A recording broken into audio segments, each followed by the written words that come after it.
എല്ലാവർക്കും സുഖമാണെന്ന് വിശ്വസിക്കുന്നു. പാൻ കാർഡുകൾ ഉപയോഗിക്കുന്ന ആളുകൾ അറിഞ്ഞിരിക്കേണ്ട വളരെ പ്രധാനപ്പെട്ട കാര്യങ്ങളാണ് ഈ ഒരു വീഡിയോ നിങ്ങളുമായി പങ്കുവെക്കുന്നത്. പെർമനന്റ് അക്കൗണ്ട് നമ്പർ അഥവാ പാൻ നമ്പർ അതൊരാൾക്ക് ഒന്നേ പറ്റുകയുള്ളൂ. യുണീക്ക് ആയിട്ടുള്ള ഈ ഒരു നമ്പറാണ് രാജ്യത്തെ ഓരോ പൗരന്റെയും സാമ്പത്തിക കാര്യത്തിലുള്ള ഏറ്റവും പ്രധാനപ്പെട്ട രേഖ. പാൻ കാർഡുമായി ബന്ധപ്പെട്ട് അറിഞ്ഞിരിക്കേണ്ട എല്ലാ കാര്യങ്ങളുമാണ് ഈ ഒരു വീഡിയോ നിങ്ങളുമായിട്ട് പങ്കുവെക്കുന്നത്. ഇതിനു മുമ്പ് ആദ്യം പറയാനുള്ള കാര്യം, പാൻ കാർഡും ആധാർ കാർഡും ലിങ്ക് ചെയ്യുന്നതിനുള്ള അവസാന തീയതി ഈ മാസം 31 കൂടിയിട്ട് അവസാനിക്കുകയാണ്. ഈ ദിവസത്തിനുള്ളിൽ പാൻ കാർഡും ആധാർ കാർഡും ലിങ്ക് ചെയ്തിട്ടില്ല എങ്കിൽ ജനുവരി 1 മുതൽ 2026 ജനുവരി 1 മുതൽ പാൻ കാർഡ് പ്രവർത്തനരഹിതമാകും. പിന്നീട് ബാങ്ക് ഇടപാടുകൾക്കും മറ്റ് സാമ്പത്തിക കാര്യങ്ങൾക്കും വലിയ പ്രയാസമാകും. അതുകൊണ്ട് തന്നെ പാൻ കാർഡ് ആധാറുമായിട്ട് ഉടനെ ലിങ്ക് ചെയ്യുക. ആദായ നികുതി വകുപ്പിന്റെ ഇ ഫില്ലിംഗ് പോർട്ടൽ മുഖേന സ്വന്തമായിട്ട് തന്നെ പാൻ കാർഡ് ആധാർ കാർഡുമായിട്ട് ലിങ്ക് ചെയ്യാൻ കഴിയും. സ്വന്തമായിട്ട് കഴിയാത്ത ആളുകൾ അക്ഷയ കേന്ദ്രങ്ങളെയോ CSC കേന്ദ്രങ്ങളെയോ സമീപിക്കാവുന്നതാണ്. ഇനി പാൻ കാർഡുമായി ബന്ധപ്പെട്ട് നിങ്ങൾ അറിഞ്ഞിരിക്കേണ്ട മറ്റ് ചില അറിയിപ്പുകളാണ് പറയുന്നത്. എന്താണ് പാൻ കാർഡ്, ആർക്കാണ് വേണ്ടത്, എന്തിനാണ് പാൻ കാർഡ് എന്നുള്ള വളരെ പ്രധാനപ്പെട്ട കാര്യങ്ങൾ, മുഴുവൻ വിവരങ്ങളുമുണ്ട്. വീഡിയോയുടെ വിശദാംശങ്ങളിലേക്ക് കിടക്കുന്ന കൂടുതൽ ആളുകളിലേക്ക് ഇൻഫർമേഷൻ എത്താൻ ഷെയർ ചെയ്യുക, ലൈക്ക് ചെയ്യുക. ഫേസ്ബുക്കിലൂടെ കാണുന്ന ആളുകൾ ഫോളോ ചെയ്യുക. വീഡിയോയുടെ വിശദമായ വിവരങ്ങളിലേക്ക് വരാം. സാമ്പത്തിക ഇടപാടുകൾ നടത്തുന്ന ഒട്ടുമിക്ക ആളുകൾക്കും ഇന്ന് പാൻ കാർഡ് ഉണ്ട്. പാൻ കാർഡിൽ നിരവധി കാര്യങ്ങൾ ശ്രദ്ധിക്കേണ്ടതുണ്ട്. പല ആളുകൾക്കും പാൻ കാർഡിൽ യഥാക്രമം ആധാർ കാർഡ് അപ്ഡേറ്റ് ചെയ്യാത്തതിന്റെ അടിസ്ഥാനത്തിൽ 1000 രൂപ നഷ്ടമായതാണ്. പാൻ കാർഡുമായി ബന്ധപ്പെട്ട ഏറ്റവും പ്രധാനപ്പെട്ട അറിയിപ്പുകളാണ് ഈ ഒരു വീഡിയോയിൽ നിങ്ങളുമായി പങ്കുവെക്കുന്നത്. അതുകൊണ്ട് തന്നെ ഈ വീഡിയോ ആരും ഒഴിവാക്കരുത്. വീഡിയോയുടെ വിശദാംശങ്ങളിലേക്ക് കടക്കുന്നതിന് മുമ്പ് കൂടുതൽ ആളുകളിലേക്ക് ഇൻഫർമേഷൻ എത്താൻ ഷെയർ ചെയ്യുക, ലൈക്ക് ചെയ്യുക. ഫേസ്ബുക്കിലൂടെ കാണുന്ന ആളുകൾ ഫോളോ ചെയ്യുക. വീഡിയോയുടെ വിശദമായ വിവരങ്ങളിലേക്ക് വരാം. ഇന്ത്യയിൽ ഏതൊരു പൗരന്റെയും സാമ്പത്തിക രേഖകളിൽ ഏറ്റവും പ്രധാനപ്പെട്ട ഒന്നാണ് പാൻ കാർഡ് അഥവാ പെർമനന്റ് അക്കൗണ്ട് നമ്പർ. ആദായ നികുതി വകുപ്പാണ് പാൻ കാർഡ് നൽകുന്നത്. ബാങ്ക് അക്കൗണ്ട് തുടങ്ങുന്നതിനും നികുതി അടക്കുന്നതിനും തുടങ്ങി ഭൂരിഭാഗം സാമ്പത്തിക കാര്യങ്ങൾക്കും പാൻ കാർഡ് ആവശ്യമാണ്. നികുതി ദായകരുടെ വിവരങ്ങൾ ശേഖരിച്ചു വെക്കുന്നതിനാണ് ആദായ നികുതി വകുപ്പ് പാൻ കാർഡ് അവതരിപ്പിച്ചത്. രാജ്യത്തെ ഓരോ നികുതിദായകനും നൽകുന്ന ഈ നമ്പർ ഓരോരുത്തർക്കും വ്യക്തിപരമാണ്. അതായത് ഒരു സീരിയൽ നമ്പറിൽ ഒരു കാർഡ് മാത്രമേ രാജ്യത്ത് ഉണ്ടാകൂ എന്നർത്ഥം. പാൻ കാർഡ് നൽകുന്നതിലൂടെ ഓരോ നികുതിദായന്റെയും സാമ്പത്തിക ഇടപാടുകൾ ക്രോഡീകരിച്ച് അവലോകനം ചെയ്യാൻ ആദായ നികുതി വകുപ്പിന് എളുപ്പത്തിൽ കഴിയും. ഓരോ വ്യക്തിയുടെയും അല്ലെങ്കിൽ കമ്പനികളുടെയും പേരിലുള്ള പാൻ കാർഡ് നമ്പറായിരിക്കും അവരുടെ സാമ്പത്തിക ഇടപാടുകൾ രേഖപ്പെടുത്തുക. അങ്ങനെ വരുമ്പോൾ നികുതി സംബന്ധമായ എല്ലാ വിവരങ്ങളും ആദായ നികുതി വകുപ്പിന് എളുപ്പത്തിൽ പരിശോധിക്കാനും നികുതി വെട്ടിപ്പുകൾ തടയാനും സാധിക്കും. ഇത് തന്നെയാണ് പാൻ കാർഡ് അവതരിപ്പിച്ചതിന് പിന്നിലെ പ്രധാന ലക്ഷ്യവും. അനധികൃതമായി പണമിടപാടുകൾ, കള്ളപ്പണ ഇടപാട് തടയുക എന്ന ലക്ഷ്യവും പാൻ കാർഡിന് പിന്നിലുണ്ട്. എന്നാൽ പാൻ കാർഡ് ഏതൊക്കെ കാര്യങ്ങൾക്ക് നിർബന്ധമാണ് എന്ന് പല ആളുകൾക്കും അറിയില്ല. രാജ്യത്ത് നിലവിൽ പാൻ കാർഡ് എന്തൊക്കെ കാര്യങ്ങൾക്ക് ഉപയോഗിക്കുന്നുണ്ട്? നിർബന്ധമായും പാൻ കാർഡ് വേണമെന്ന് ആവശ്യപ്പെടുന്നത് എന്തൊക്കെ കാര്യങ്ങൾക്കാണ്? അതിൽ പ്രധാനപ്പെട്ടത് 50,000 രൂപക്ക് മുകളിൽ നിക്ഷേപം നടത്തുമ്പോൾ ബാങ്കിൽ പാൻ കാർഡ് വിവരങ്ങൾ നൽകണം. 50,000 രൂപക്ക് മുകളിലുള്ള ഡ്രാഫ്റ്റ് നിക്ഷേപിക്കുമ്പോഴും പാൻ കാർഡ് നിർബന്ധമാണ്. ക്രെഡിറ്റ് കാർഡിനോ മ്യൂച്വൽ ഫണ്ട് പോലുള്ള നിക്ഷേപ പദ്ധതികൾക്കോ അപേക്ഷിക്കുന്ന സമയത്തും പാൻ കാർഡ് ആവശ്യമാണ്. 1 ലക്ഷത്തിന് മുകളിൽ വില വരുന്ന ആസ്തികളുടെ ഇടപാടുകൾ നടത്തുമ്പോഴും പാൻ കാർഡ് നിർബന്ധമാണ്. 5 ലക്ഷത്തിൽ കൂടുതൽ മൂല്യമുള്ള സ്ഥലം വാങ്ങുകയോ വിൽക്കുകയോ ചെയ്യണമെങ്കിലും പാൻ കാർഡ് നിർബന്ധമാണ്. മോട്ടോർ വാഹനങ്ങൾ വാങ്ങുകയോ വിൽക്കുകയോ ചെയ്യുമ്പോഴും പാൻ കാർഡ് വിവരങ്ങൾ നൽകണം. കയറ്റുമതി അല്ലെങ്കിൽ ഇറക്കുമതി ചെയ്യുമ്പോഴും പാൻ കാർഡ് നിർബന്ധമാണ്. 25,000 രൂപക്ക് മുകളിലുള്ള വിദേശ യാത്രകൾ നടത്തുന്നതിനും പാൻ കാർഡ് വേണം.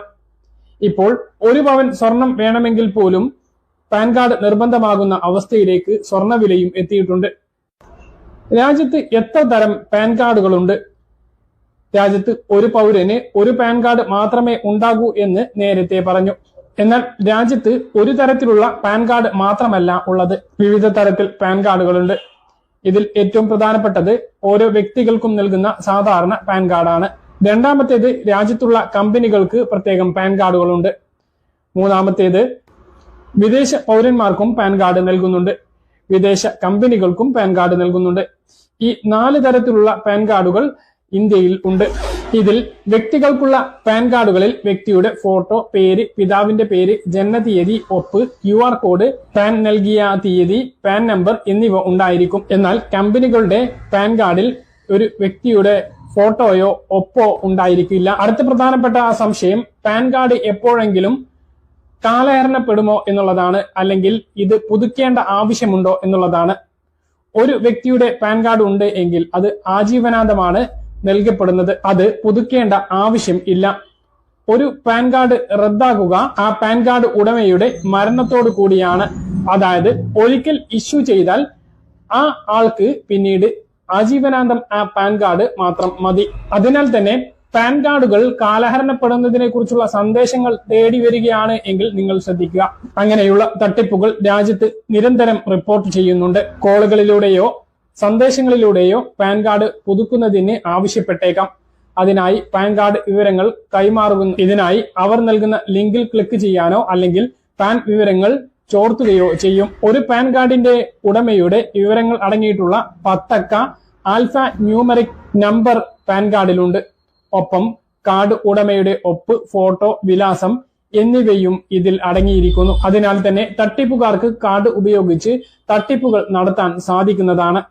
ആദായനികുതി നിയമം 1961 സെക്ഷൻ 139A പ്രകാരം ഒരാൾക്ക് ഒരു പാൻ കാർഡ് മാത്രമേ കൈവശം വെക്കാൻ അനുവാദമുള്ളൂ. നിങ്ങളുടെ പേരിൽ ഒരു പാൻ കാർഡ് നിലവിൽ ഉണ്ട് എങ്കിൽ വീണ്ടും പുതിയ പാൻ കാർഡിന് അപേക്ഷിക്കാനുള്ള അർഹതയില്ല. അങ്ങനെ ചെയ്യുന്നത് സെക്ഷൻ 139A നിയമ ലംഘനമാണ്. ആരെങ്കിലും അറിയാതെ 2 പാൻ കാർഡുകൾ എടുത്തിട്ടുണ്ട് എങ്കിൽ അതിൽ ഒന്ന് സറണ്ടർ ചെയ്യേണ്ടതാണ്. പാൻ കാർഡ് അല്ലാതെയും പല സമയത്തും സറണ്ടർ ചെയ്യേണ്ടി വരും. അല്ലെങ്കിൽ പാൻ കാർഡിലെ തെറ്റായ വിവരങ്ങൾ അല്ലെങ്കിൽ ആദായനികുതി വകുപ്പ് അംഗീകരിച്ച മറ്റ് കാര്യങ്ങളാലും പാൻ കാർഡ് സറണ്ടർ ചെയ്യേണ്ടി വരും. ഇരട്ട പാൻ കാർഡ് ഉണ്ട് എങ്കിൽ എങ്ങനെ സറണ്ടർ ചെയ്യും എന്നുള്ളതാണ് അടുത്ത ചോദ്യം. ആദായനികുതി വകുപ്പിന്റെ ഔദ്യോഗികമായിട്ടുള്ള വെബ്സൈറ്റായ NSDL പോർട്ടലിൽ പോയി പാൻ കാർഡിനായി ഓൺലൈനായി അപേക്ഷിക്കുക എന്നതിൽ ക്ലിക്ക് ചെയ്യുക. അടുത്തതായി വരുന്ന ഓപ്ഷനിൽ ആപ്ലിക്കേഷൻ തരം തിരഞ്ഞെടുക്കുക. പിന്നീട് നിലവിലുള്ള പാൻ കാർഡിലെ ഡാറ്റയിലെ തിരുത്തൽ എന്ന ഓപ്ഷൻ തിരഞ്ഞെടുക്കുക. തുടർന്ന് പാൻ റദ്ദാക്കൽ ഫോം സ്ക്രീനിൽ ദൃശ്യമാകും. ആവശ്യമായ വിശദാംശങ്ങൾ പൂരിപ്പിച്ച് നിങ്ങൾ സറണ്ടർ ചെയ്യാൻ ആഗ്രഹിക്കുന്ന പാൻ കാർഡ് വിവരങ്ങളും സൂചിപ്പിക്കുക. പിന്നീട് സബ്മിറ്റ് എന്ന ഭാഗത്ത് ക്ലിക്ക് ചെയ്യുക. അവസാനമായി ഓൺലൈൻ പേയ്മെന്റ് വിഭാഗത്തിനായി ഓൺലൈൻ പേയ്മെന്റ് നടത്തി ഭാവിയിലെ ആവശ്യങ്ങൾക്കായി ആപ്ലിക്കേഷൻ ഫോം ഡൗൺലോഡ് ചെയ്യുക. ആദായനികുതി വകുപ്പിന്റെ നിയമപ്രകാരം ഒരാൾക്ക് ഒന്നിൽ കൂടുതൽ പാൻ കാർഡുകൾ കൈവശം വെക്കാൻ പാടില്ല. നിങ്ങളുടെ കയ്യിൽ ഒന്നിൽ കൂടുതൽ പാൻ കാർഡുകൾ ഉണ്ട് എങ്കിൽ ആദായനികുതി നിയമത്തിന്റെ ലംഘനമായി കണക്കാക്കുന്നതിനാൽ പിഴയും നിയമപരമായ പ്രത്യാഘാതങ്ങളും നേരിടേണ്ടി വന്നേക്കാം. ഒരു വ്യക്തിക്ക് ഒന്നിൽ കൂടുതൽ പാൻ കാർഡ് ഉണ്ട് എങ്കിൽ 1961 ആദായനികുതി നിയമം 272B വകുപ്പ് പ്രകാരം ആദായനികുതി വകുപ്പ് അവർക്കെതിരെ നടപടി ആരംഭിക്കുന്നതാണ്. ഈ നിയമപ്രകാരം 10,000 രൂപ പിഴ ചുമത്തുന്നതുമാണ്. പാൻ കാർഡിൽ എന്തെങ്കിലും മാറ്റങ്ങൾ വരുത്താൻ കഴിയുമോ എന്നുള്ളതാണ് അടുത്ത ചോദ്യം. പാൻ കാർഡിൽ എന്തുതരം മാറ്റം വരുത്തുമ്പോഴും അത് നാഷണൽ ഡിപ്പോസിറ്ററി ലിമിറ്റിന്റെ വെബ്സൈറ്റ് വഴി നടത്തേണ്ടതാണ്. നാഷണൽ സെക്യൂരിറ്റീസ് ഡിപ്പോസിറ്ററി ലിമിറ്റഡിന്റെ വെബ്സൈറ്റ് വഴിയാണ് നടത്തേണ്ടത്. അല്ലെങ്കിൽ UTISL പോർട്ടൽ മുഖേനയും നടത്താവുന്നതാണ്. ചില സന്ദർഭങ്ങളിൽ കുട്ടികൾക്കും പാൻ കാർഡ് വേണം. അത് എപ്പോഴൊക്കെയാണ് എന്നുള്ളതാണ്. കുട്ടിയുടെ പേരിൽ നിങ്ങൾ നിക്ഷേപിക്കുന്നുണ്ട് എങ്കിൽ പാൻ കാർഡ് കുട്ടിയുടെ പേരിൽ ഉണ്ടാവണം. മാത്രമല്ല നിങ്ങളുടെ പേരിലുള്ള നിക്ഷേപത്തിൽ കുട്ടിയെ നോമിനിയാക്കണമെങ്കിലും കുട്ടിക്ക് പാൻ കാർഡ് എടുക്കണം. പറഞ്ഞ കാര്യങ്ങൾ കൃത്യമായിട്ട് മനസ്സിലാണെന്ന് കരുതുന്നു. ഇതുപോലെ ഇൻഫർമേഷൻ ലഭിക്കാൻ ചാനൽ സബ്സ്ക്രൈബ് ചെയ്യുക, ബെൽ ഐക്കൺ എനേബിൾ ചെയ്ത് വെക്കുക. മറ്റൊരു വീഡിയോയുമായി നമുക്ക് കാണാം. ബൈ.